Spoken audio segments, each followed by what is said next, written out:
Yeah, yeah. Yeah, yeah. Yeah. Look, Wrestling 101, classes in session. Pay attention to the teachings, that's from Andrew and Derrick. I mean, these guys making a killing with no competition. Dynamic duo better than the Hardy Boys and the Dudley Boys. Everybody make some noise, mess with them, you get destroyed. They cannot be beat, take a seat. Watch them do they thing on the MIC. Face defeat, they cannot be seen like JC. Oh my goodness, it's a killing spree. Welcome back to another episode of Wrestling IQ 101. You guys know me. My name is Derrick. Make sure you follow Wrestling IQ 101 on Instagram, Facebook, Twitter at Wrestling IQ 101. Make sure you also listen and stream on YouTube, Apple Podcasts, Spotify, anywhere that you get all your streaming needs. Today, very special day. Got someone who's been riding with us for a while now. The Thanos of the Northeast, public enemy number one. Now you got a story to tell. TJ Marconi is here on Wrestling IQ 101. What's up, man? It's good, man. It's a little different this time. We're doing it virtually. I'm in my car right now. Obviously, you can see I'm cutting a car promo like I never do. Usually I'm all cinematic and stuff. But I mean, yeah, man, this is crazy world we're in. But I always stuck with Wrestling IQ 101. You guys are my people, and tell me, man. Definitely. Nah, definitely appreciate it, man. You're making time, pulled over in the car for me. I'll take it, man. I'll take it how I can get it. I thought I'd be there, man. I'm true to my word. Facts, definitely.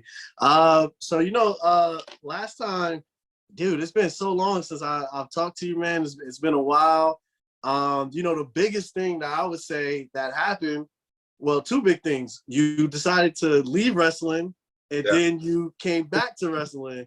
Yeah. So let's start with that. Like, what was the reason? Like, was there any particular reason you decided to walk away from it?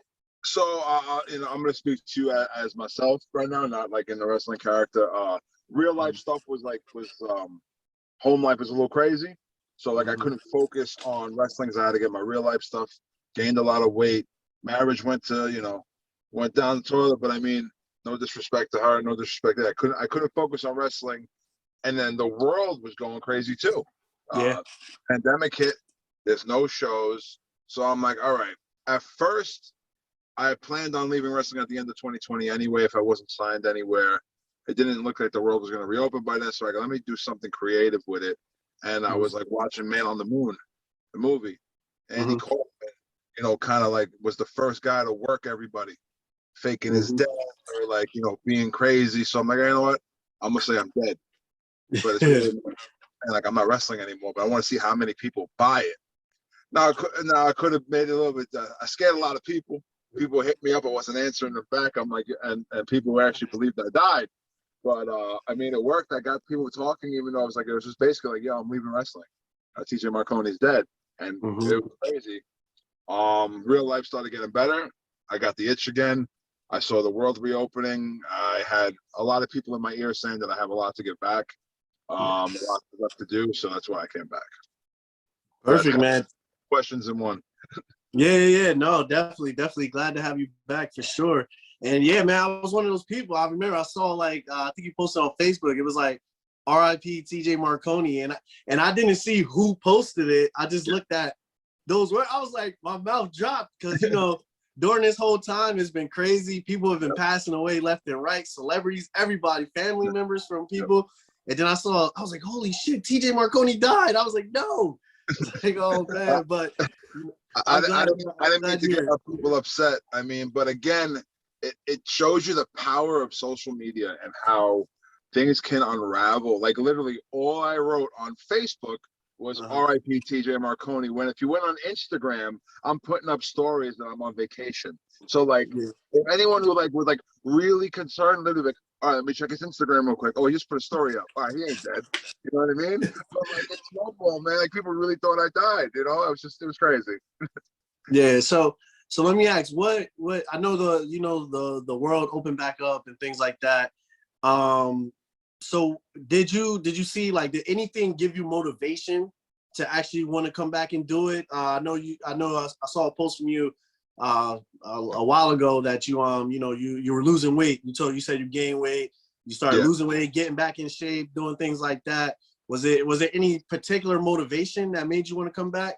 It was a lot of just like, what I started watching wrestling again, trying to see what it is now, because obviously, you know, it's changing and you got to evolve. And like, I could disagree with it, but I was watching it to see like, all right, if I were to come back, what do I have to do? And I'm seeing a lot of people I wrestled with, a lot of people that I considered like I helped, and they're like making it. I'm like, damn, I definitely like, I know I'm as good as these guys or better, and they're like making a living right now. All right, let me keep thinking, and I'm watching old stuff and getting re-inspired. I'm watching good movies and getting re-inspired.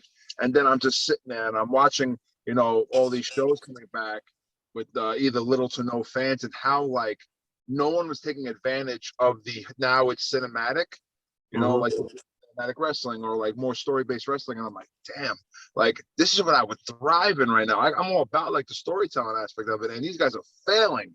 I'm like, ah. And then I got my real life back together. I started dropping in. I'm like, let me give this one last good run, because I know I'm good at what I do. I'm not trying to sound cocky at it. Like I know I can captivate people. So I'm giving it one last good run. Came up with this Thanos of the Northeast thing. I'm like, yo, there's so many companies right now, you can't even name them. Everybody's is a champion now. I'm like, how about I run with this angle where like, now your champions don't mean anything until they go through me. So that's what I'm doing now. Yeah, no, definitely. I like the idea that you came up with that, and how you're calling out the champions from all the companies of the Northeast. Yeah, man. I saw the graphic with, you know, all of the belts from all the organizations. And I should straight with you here. I didn't tell anybody who I'm putting on that glove. I just started putting on that glove. You know what I mean? And like people, like, the promoters are like, wait, what? You know what I mean? I'm getting messages like, I didn't know. I'm like, I'm back, man. I'm coming. Like, and it ain't a work, it ain't a gimmick, man. Your champion ain't promoting right. Your champion is nowhere to be found. I'm here. I'm putting more relevance on your company's name by just putting it on a graphic right now. Yeah, no, definitely. I hear you on that. You know, going with the cinematic theme and the things you've done, you've always been good with that when it comes to the promos and it comes to the photos. I know you're always taking those things seriously, put a lot of thought and detail into them. What kind of like is the motivation and, you know, wanting to, you know, put out these great cinematic videos like you do? Well, first I gotta give credit to hashtag Dope, Will Coltrane and Johnny 8-Ball, the two guys who founded and run it, and like they kind of made me like a third like partner in it. They have the technology, they had the cameras and everything, and they're like, listen, you know, wrestling needs the cinematic aspect. It's back in like 2017, and I'm like, yo, I'm all about it. I love movies. I want to captivate people that way, because people putting up like what I'm doing now, the cell phone promo. I'm like, I'm gonna be in New Jersey on Saturday night, brother, and you know, it's boring. But like, if you put up like, yo, this dude's like on a pier right now, and he's playing poker or something, or like he's walking down the street and there's music playing everywhere. What the hell am I watching right now? You know what I mean? So it was hard to get people's attention, but if you can get them and hook them, I think the cinematic aspect always worked. You know? Yeah, no, for sure, and I think it shows. I want to say I look at it as kind of like, I have friends who do music, right? So I have some friends who do music, and the promos and the stuff they put out is crappy, and I have some who actually invest in themselves and then they put out great stuff. And I look at that as, you take it seriously, you take the wrestling business serious, and you're actually investing in TJ Marconi because you believe in yourself. That's how I look at it. You know, like, and it's like, all right, I'm gonna spend a little time, spend a little money to make this look a little better, even if my return on investment isn't right away. In the long run, you see the product of what I've been putting out. For I literally, Coltrane hit me up and goes, dude, we've been doing this stuff since 2017, and now you're seeing it done on AEW and MLW and Ring of Honor. All these places are doing just not the standardized promos anymore. It's like story-based promos, and I kind of want to give. I think Lucha Underground was the first company. I never really watched it when it came out. Yeah. But it was on Netflix, and I was watching because I literally had nothing but time. And I'm like, oh, dude, like, this is what I'm talking about. How did this not succeed? Like, this is what I'm about right now. They jumped the shark there. Now everyone's doing this cinematic style stuff. Yeah, everybody is definitely. They jumped on that wagon, man. You know, we talked about, you know, you calling out the champions. I know you started this. You're a man of many slogans. I guess we can add this to your slogans too. Where you at, champ? Yeah, so SWF, their Mega Slam, they had some cockamamie thing go on. I mean, I just told eventually I could, pull down the curtain here. You calling out the champ? I'm like, all right. And literally, I thought it was gonna be a face-to-face confrontation. It never came out, and I had the crowd hooked on where you at, champ. And it just and then now I put up a post the other day, and I was getting, where you at, champ? Where you at, champ? I'm like, all right, I strike while they're on top. If I see marketing ability, I'm taking it, So I mean, it wasn't like supposed to be a slogan. Like, I'm still pitching. Now you got a story to tell. I mean, I'm gonna rock with that till the wheels fall off. But if where you at, champ's gonna work right now, I'll rock with it. Definitely. Out of the champions, is there any preference on any of them, or does it not even matter? You just want all of them? It don't matter, man. I want to be able to take that photo where I conquered the Northeast, and then I'm gonna start calling out these other places, because I mean I want to get out there. I know not that I know my worth. I don't hear a lot of wrestlers that I'm like, you put the title on me, I win the title. I'm making your brand relevant, and if I have all these companies' titles on me at once, you know I ain't never shutting up about that. So no. I mean, I'm showing up, calling out Carter, calling out Mac, calling out Sonny. I'm calling out all of them. Prove me wrong. I claim to be the best big man in professional wrestling. I know that I can out-talk and talk people into the seats. Prove me wrong, man. I'm coming back for this run and having fun. So prove me wrong. Where you at? Definitely. No. I'll tell you what. Being in the Northeast, I will be more impressed if you actually hold the SWF and the Titan Championship at the same time. I will be very impressed with that, man.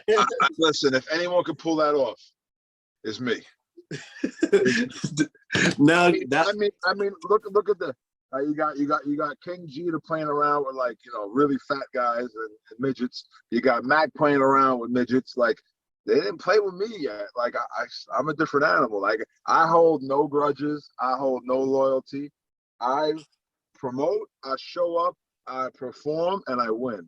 So anywhere that anyone listening, I will make you money, and I will beat your champion. End of story.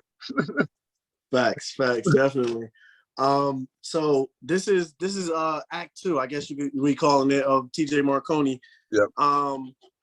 So from when you started to when you took your break to now you restarted, is this a different TJ Marconi? And if so, what is that difference in this TJ Marconi than the TJ Marconi we got in Act 1? I'm not personally, I'm no longer bitter or upset that I'm not somewhere yet. I know I definitely as much as I had the bravado of it doesn't bother me, it did. Then I realized my man, there's other ways to give back, and I've already had, because I took a step back and I realized that I influenced all these other people that have made it. So maybe that's my role. You know what I mean? I made a joke in the locker room. I said, listen, if I don't get anywhere by the end of the year, next year, I am still stepping back, but I'll be Triple H in the Northeast. I'll take a picture with the dude that gets signed, do the finger point, yo, man, I helped this kid get signed. You know what I mean?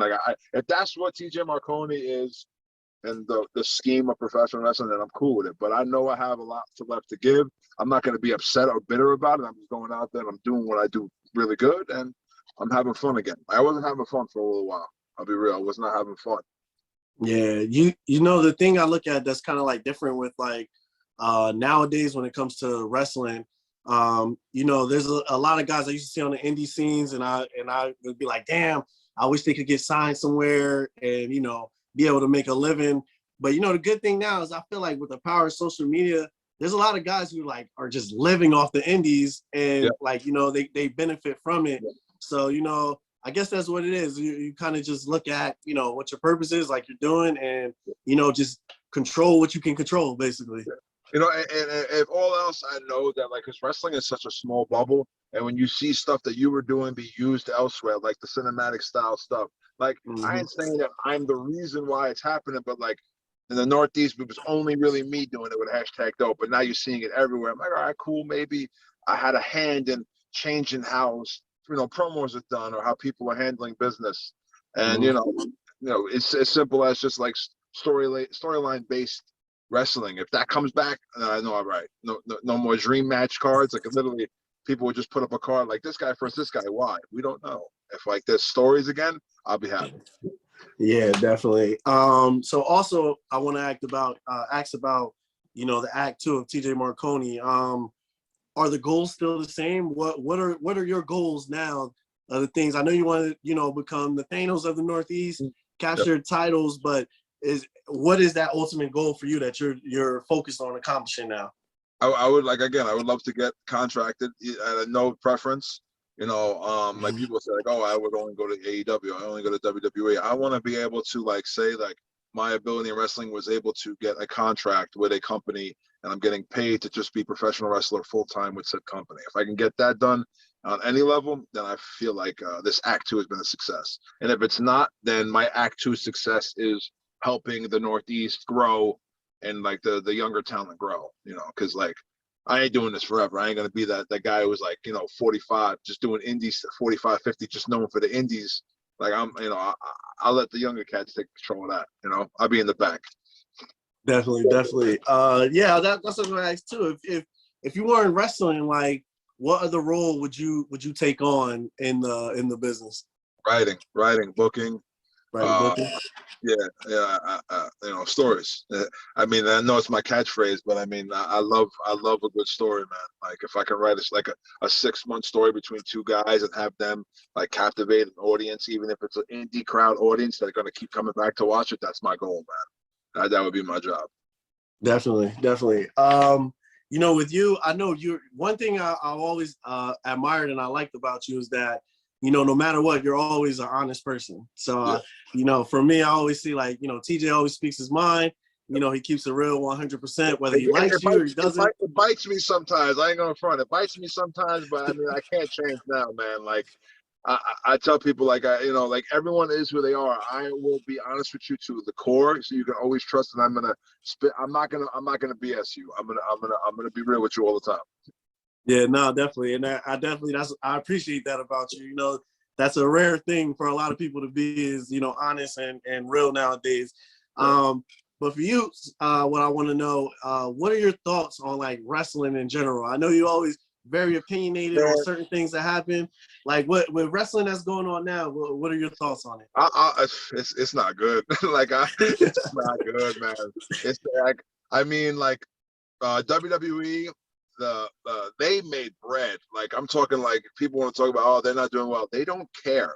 They made $5 billion by selling rights of the same product to two warring companies. NBC and USA are NBC and Fox are two separate news organizations, companies, conglomerates, and they sold a piece to each one of them for billions. They are set. Like people are like, oh, the product's down. They don't care. They made money. AEW has a huge financial supporter and to the cons. I mean, so the guys are going to be making money. The product might be, you know, a little bit reminiscent of late WCW because it is kind of still a fan running it. No disrespect to any of my friends that are working there, but they know the atmosphere. It's late WCW run. The indies right now, because of the lack of fans, you know, some shows are able to have fans and the world is reopening, but these like no fan shows, a lot of them have been really bad. Like I want wrestling to succeed, but when you watch the mockery of some stuff, it's like it turns off a lot of people. Like I'm not sure like how people watching this or how you feel, but like my dad would be like watching a clip.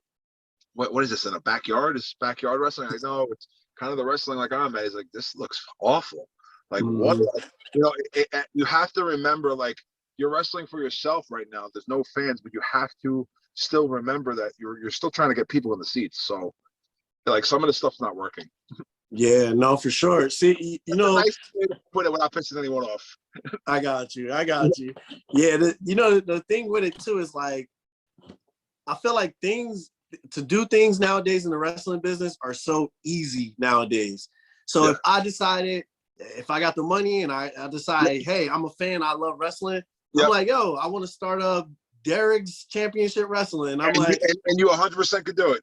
And I could go and do it. And you'll have 47 people hit you up saying, "Can I get a booking?" And they're gonna give you a ridiculous number that they're not worth. Like I mean, people hate me because I call people out. I'm like, no, you ain't worth that number. Like, stop it.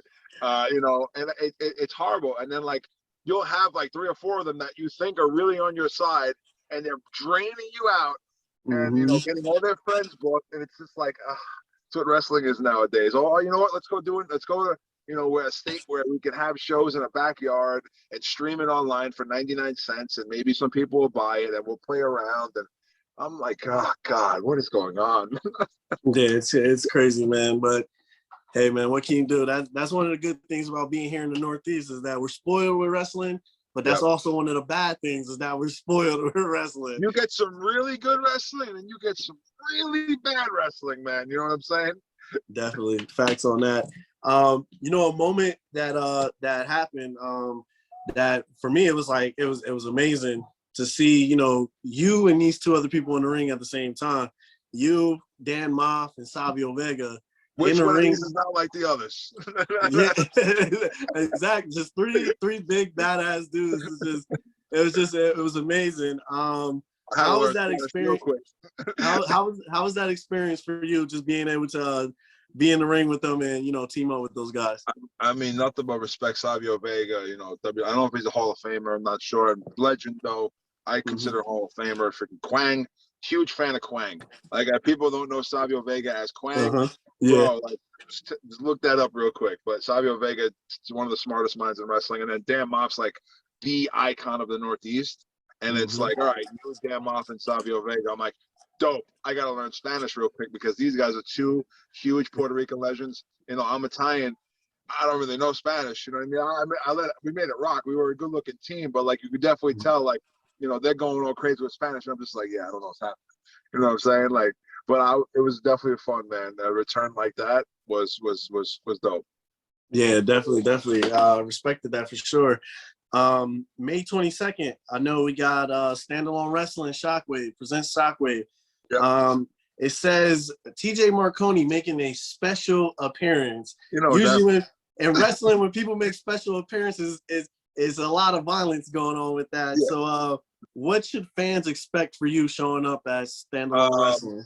I plan on bringing my gear bag. I don't know if I'm gonna get dressed.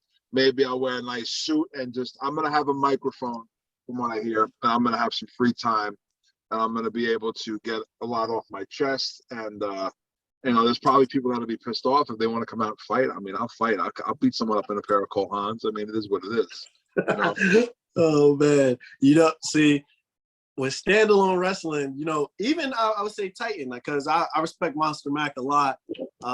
He's definitely a legend for sure. Standalone Wrestling's heavyweight champion Sean Donovan. He's another one I respect a lot.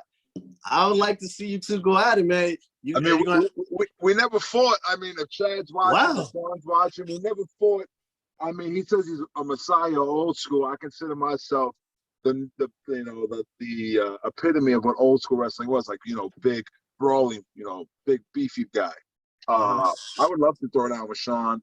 I mean, but you know, I am collecting championships, so I mean, he has to lose his title. No disrespect. I actually like you a little bit, Dip, but I mean, you know, Thanos here. Oh man, that's a throwback too with the Dipsy. That's crazy. But nah, that would definitely be great. I would love to see that. Sean Donovan is definitely a true professional and one of the smartest guys I think in the business. He's another one I love that keeps it real, and he invests in himself the same way you do. I definitely respect him a lot. You did, Donovan, the little walking thing. I did that before. I liked it. I really liked it. It was a good series. I'm like, I like this. All right. Inspiration. There we go. Definitely. So when COVID hit, like you said, the world shut down. You know, everybody was on lockdown for a little bit, especially our area here in the Northeast. What were some of the things you did to keep busy and to try to, you know, keep yourself from going insane, keep yourself in shape, all those type of things? Well, at first, it was the total opposite, man. Like, you know, like I was saying, the reason why I kind of like, you know, died was like it got heavy. Real life went to hell. I got my head on straight. I moved out, you know, in the process of being divorced. Friggin' lost some weight, got motivated, watched some old stuff, you know, set new goals and like real life goals. And I mean, I got myself situated. Once Florida reopened, I took the first plane out to Florida, put that mask on, get on the plane, had a little vacation, did that like twice. And I mean, now the world's starting to reopen and things are starting to come back to normal. So like more people, you definitely get more traffic in the city now too. So I mean, that's how you know the world's. Yeah, for sure. Did you catch up on like any Marvel movies or anything like that? I know you're big into those, to watching those and stuff like that. I pretty much the whole MCU. I really dug the new series that came out. You know, WandaVision and Falcon and the Winter Soldier were dope. People were saying WandaVision was a little slow at first. I'm telling you, like if you think it was slow, that means you're just gonna read the comic books and or don't know storytelling. Like, of course, you got to start slow for the big payoff later. But I mean, they've been killing it. And surprisingly, what did I just watch? The people were crapping all over Mortal Kombat. Right now, I remember going to Mortal Kombat. Like, was it the best movie of all time? Absolutely not. But like, I remember seeing Mortal Kombat in '95. I went to the movie theaters out in Brooklyn, Alpine Theater. People that live in Brooklyn know the theater. And I watched it on HBO Max, and I'm like, this ain't bad. In 2021, we're getting dudes' stomachs getting ripped out and cursing and violence, and no one's protesting it or saying that it's violence against women or forearmed indifferent people. You know, like we were able to get a bloody, gory movie in 2021. It was all right. You know, it was cool. It was, you know, it ain't gonna break. You know, it ain't gonna win an Oscar, but it was all right. Yeah, facts, and we know we're getting a second part. Just it goes with the storytelling, the way it ended. We know another part is coming. We're getting Noob Saibot. You know, that's why he was all black at the end, and then went to the realm, and then Johnny Cage. I heard it like, was it gonna be the Miz, right? I hope so. That's what everybody wants it to be. That's what I hear. Oh, there goes my phone. Hold on, there we go. Nah, I mean the Miz. I mean the Miz would work. I think the Miz would work, or even calling him Deadpool. Ryan Reynolds would probably be a good Johnny Cage. Yeah, But definitely. The Miz. Yeah. The Miz don't get enough credit, man. Miz has been doing this for like 15 years, and he made Bad Bunny look fantastic. Agreed. People definitely hate on the Miz, man, but he's definitely just respect that dude. I remember watching him on The Real World when I was a kid, and seeing where he's come to now and how serious he took it. And he's definitely, when his career is over, he's definitely a Hall of Famer for sure. Without a doubt. One of the only guys to hold on to his title in Mania, which, again, usually that's the changing of the guard mania, and he kept it. So that's kind of goes a big way if you really think about it. And, dude, like, people were giving Bad Bunny all the props. Like, yo, give the props to the Miz, man. He got him to look like a real wrestler. Even though, like they said, Bad Bunny trained or whatever, like that was Miz, man. You got to want to see the bad guy get beat up, and Miz you want Miz to get beat up all the time, definitely all the time. You know, when you talk about Mortal Kombat too, I was thinking about that too. Like people were like, "Oh, the movie wasn't good" or anything like that, and I was like, the first two weren't good anyway either. So it's like, what do you mean it wasn't good? What did you expect? You can't go into Mortal Kombat expecting some cinematic masterpiece. Like the first one I liked because I went to it as a child, but it was not good, you know? Yeah. All right, this is the part where you fall down. I'm always gonna remember that part, you know, like that. You get Goro in the nuts and then Goro's gonna fall off the cliff, you know, like then the second one, that was just like a B-level movie that was like they had to get it out because the studio wanted it. They didn't know what to do. Yeah. See, and people did that too with Coming to America 2 that came out as well. It's like people just all over that too. And it's like, you know, when it comes to watching shows the way I am, like I'll tell you, probably like a couple weeks ago, I just started watching Game of Thrones because I don't like watching things when people are watching them. Yeah. Because there's so many just stuff, and I don't want nobody influenced the way I'm watching it. And listen, Game of Thrones should like before it blew up, like it was that kind of watch for me. Like, you know, people weren't really like talking about it. It was, and then it got real popular. I took a break. I was like, I can't deal with this right now. Like people's going crazy. Coming to America too. Like, think about it. Was it 33 years or 34 years after? I think 33 years. We're getting the same characters in the movie. Like, come on, man. Think that alone is cool. Yeah, definitely. They're lucky for that. I don't know who's got a better African accent, Wesley Snipes or Terry Crews and blended. I don't know. That's like Todd. Oh man, that's hilarious. I'm gonna go Wesley Snipes though. I gotta go Wesley Snipes. You know, I know. Also, you're a collector too, right? You collect cards, figures, things like that. I'm trying to get. I have too many hobbies, man. I gotta get rid of one.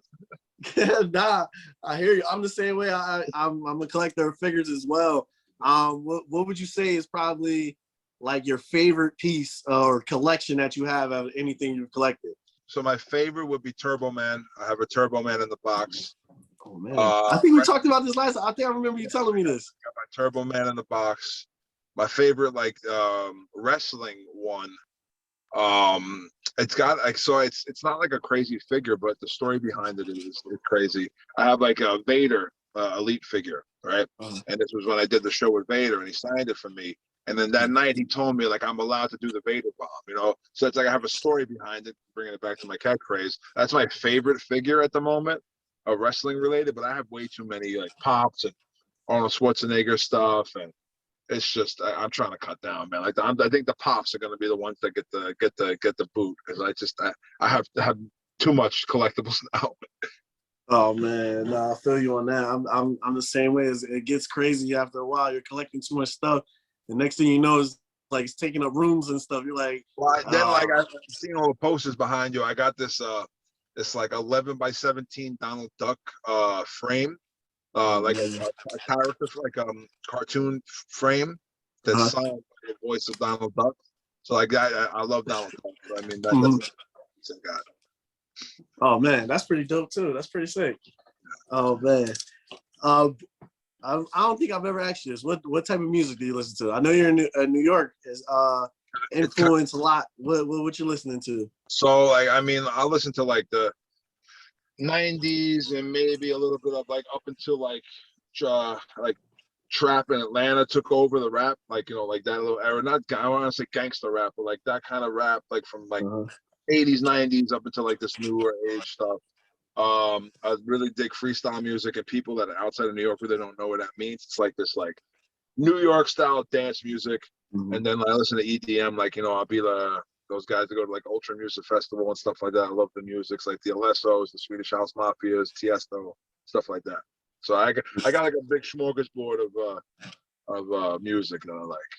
Nah, that's dope. That's dope. I like when it spreads across all genres like that. I got my little brother loves like you know like who's this guy? I literally was just a conversation with the other day. All right, so Pop Smoke. He's like, nah, you'll like this guy. I believe he's dead. The RIP. I'm not sure. Yeah, he passed away. I'm listening to it. And I'm like, nah. Like he's literally not even. It's not reason. Like see, I like the lyrical aspect of rap, and he was just like. Doing simple ABC rhymes. The beats are crazy, don't get me wrong. But I'm like, how is that popular? I don't get it. You know what I mean? So like when I say I like rap, and then someone put on shit like that, and I'm like, nah, not this. You know, it's so crazy. I'll tell you this: when I first listened to Pop Smoke, I was the same exact way. Yeah. And then you know, I started listening more and more because I mean. We're in the Northeast. Yeah. You ain't got no choice but to listen to certain things. My brother don't shut up about this guy. Like I swear, he's like, you gotta listen to him. I'm like, all right, put him on. Yeah, but they play him so much on the radio. They kept playing and playing. So I was like, you know what? Let me check this out. And then he was getting endorsements for 50 cents and stuff like that. I'm like, I was like, let me check him out. So when I actually listened to him, like his latest album after he passed away, it came out after he passed away. 50 Cent took over production on it. So I was like, let me check it out and see what he put together. And then I was like, you know what? Like he's pretty good. I was surprised, man. I'll give him another chance. I'll take him another chance. But like I mean, on first, literally, he put on there. I'm like, nah, this is what I'm at. Then I put on Woo for him. I'm like, this is what you got to listen to. You know what I'm saying? Like, put some fucking old school Woo on there and have a good time. Yeah, no, definitely facts. When you're not wrestling, what are, besides the things we talked about as well, are any hobbies or any secret talents outside of the ring? I know you do voice impersonations. We talk about that all the time. Yeah, I got the Arnold impersonation. Right now, like, because with the Roby opening, I kind of want to support the businesses. So like, I'm trying new food. Like, you know, like literally, that's what I've been doing for the past few months. Like, I've been trying new food. It's like these people are struggling. Like, I can imagine, I dropped my life savings to a restaurant, and then like I got pulled. So them reopening, I'm going to places I never really went to before to try to social support around. That's what I've been doing lately. Like try an Indian food place or a Mediterranean place or a new seafood spot or like an old school place that's been open for hundreds of years. It's on their last legs. I'm like, I'm gonna go drop $100 to them real quick to, help out the waiter, help out the restaurant, stay afloat, eat some new food. Instead of eating at home, I've been going out a lot to try to support. That's cool. Yeah. Definitely cool. Any good ones that you've had that you could recommend or suggest for people to go check out? I got my favorite cappuccino bar in Manhattan that I did promos at, I did pictures at, called Cafe Reggio. When like anyone's in town, I tell them to go there, get an almond cappuccino, and just you want to have a nightcap, you go there. You want to do it during the day, have a cappuccino or a spritz. That's my favorite hole in the wall cappuccino bar, old school Italian joint. Then that whole area in the city's got a bunch of little restaurants, Fiddlesticks, Gilligan's, all these little like pop up hole in the wall places that just serve really good food. Like they're known for French onion soup, and they've been there since 70 years. All right, cool. I'll go in there and have the French onion soup. I don't really like French onion soup, but I'll have this. You know what I'm saying? That's definitely pretty cool. Yeah. Let me ask you, this one just popped in my head. Yeah. I feel like wrestling is going to be the easy answer, so I'm gonna say you can't say wrestling. Yeah. When COVID happened, what was the number one thing that you missed that got shut down? Movies. I love going to the theater, man. Like I'm missing the theater big time. Like for real, I'm missing the theater. I'll never forget my feeling of when Thor came into Wakanda during Infinity War. Like I literally will never forget that feeling. Like sure, Cap getting Mjolnir was dope, but for me being a big Thor head, like when he showed up in Wakanda with Rocket and Groot and the theater erupted, I'm like, the chills I got were next level. Like I don't think anything's ever topped that for me, unless maybe I'm on like WrestleMania or something. But like I really miss the movie theaters. Like for real, I miss going to the theater. Definitely, definitely. I missed it too. It's just I love just being in there, especially action movies, and you got the IMAX going on. It's pretty amazing. I'll wrap it up with this question. When it's all said and done for TJ Marconi, what do you want people to know about the story of TJ Marconi? I'm not as evil as I portrayed to be in the ring. Like, I know I take this stuff really seriously. I know I'm a handful online. I know I'm opinionated, but it all comes from a good place. Honestly, if you never met me, get to know me, like I'm really a good guy. Like I know people say that. Like I'm an overall really good human being. I just take this stuff way too seriously, and it winds up biting me in the ass sometimes. But like it all comes from a good place. Like I'm an older brother of 10. Like I'm a good dude. Like that's what people know. Like even though I was a prick online or in the ring, like I'm actually a good dude. Definitely, I can agree with that for sure. And I always remember, I believe it was your first interview. I want to say you did with us, and you came to my studio in my house for an interview. And I remember my mother-in-law was here, and she's like, "Oh, she was gonna leave, but she's like, I want to stay because I see you always do this wrestling stuff, and I never seen an actual wrestler in person. And then you came and it's like this big guy is walking through the door." And she was like, "Oh my God." She was like, "He was so big, but he was such a nice guy." It was so crazy. So I always remember that about you for sure. And I know my mother-in-law will always remember you as well. Probably the only wrestler she's ever seen in her life. So you set that standard for her. Tell her, like, what a wrestler don't should go be. to a show. She'll be disappointed. She'll see a lot different. Nah. But TJ, I appreciate you taking this time, man. We started in the day. I see it's getting dark over there now. It's getting a little dark, yeah. Definitely. But once again, man, I just want to say thank you for taking out this time and coming on the show with me. Always, man. Thank you guys for having me. Always. Definitely. And if fans want to connect with you, they want to follow you, see the story be written for you, how would they do that? TJ Marconi, TJ Marconi on all platforms. I don't have a TikTok or a Snapchat. I probably won't get one. But I mean, IG, Twitter, YouTube, and Facebook, TJ Marconi. Simple. Perfect. Yes, and you guys, you can follow us at Wrestling IQ 101 on Instagram, Facebook, and Twitter. Once again, check us out on YouTube, Apple Podcasts, Spotify, anywhere you get your streaming needs. And for this episode, it's Derrick, it's TJ Marconi, and we are out.